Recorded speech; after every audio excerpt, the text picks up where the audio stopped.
Chapter 38. And it came to pass at that time, that Judah went down from his brethren, and turned into a certain Adulamite, whose name was Hira. And Judah saw there a daughter of a certain Canaanite, whose name was Shua, and he took her, and went in unto her. And she conceived, and bare a son, and he called his name And she conceived again, and bare a son, and she called his name Onan. And she yet again conceived, and bare a son, and called his name Shelah, and he was at Chezib, when she bare him. And Judah took a wife for his firstborn, whose name was Tamar. And Judah's firstborn, was wicked in the sight of the Lord, and the Lord slew him. And Judah said unto Onan, Go in unto thy brother's wife, and marry her, and raise up seed to thy brother. And Onan knew that the seed should not be his, and it came to pass, when he went in unto his brother's wife, that he spilled it on the ground, lest that he should give seed to his brother. And the thing which he did displeased the Lord, wherefore he slew him also. Then said Judah to Tamar his daughter-in-law, Remain a widow at thy father's house, till Shelah my son be grown, for he said, Lest peradventure he die also, as his brethren did. And Tamar went and dwelt in her father's house. And in process of time the daughter of Shua Judah's wife died, and Judah was comforted, and went up unto his sheep shearers to Timnath, he and his friend Hira the Adulamite. And it was told Tamar, saying, Behold thy father-in-law goeth up to Timnath to shear his sheep.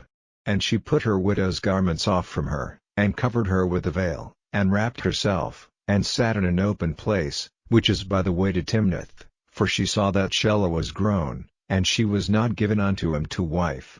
When Judah saw her, he thought her to be an harlot, because she had covered her face.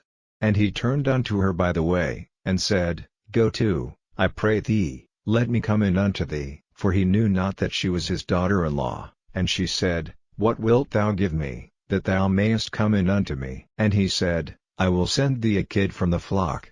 And she said, Wilt thou give me a pledge, till thou send it?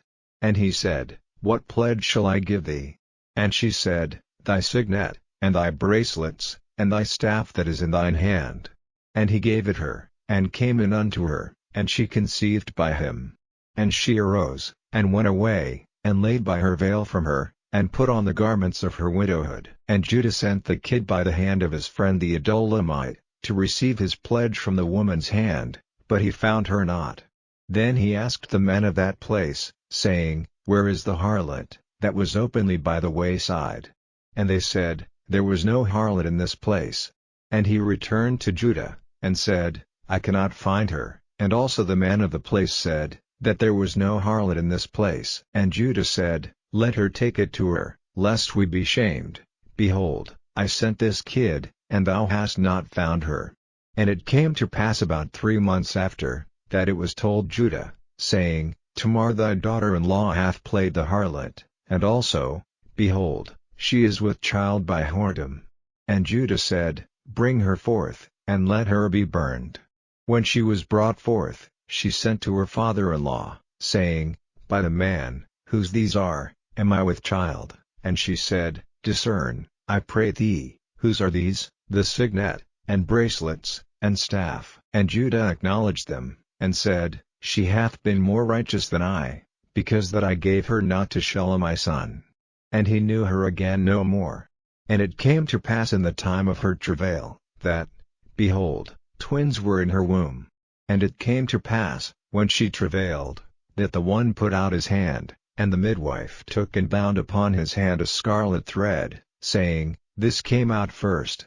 And it came to pass, as he drew back his hand, that, behold, his brother came out, and she said, How hast thou broken forth? This breach be upon thee. Therefore his name was called Phares. And afterward came out his brother, that had the scarlet thread upon his hand, and his name was called Zara.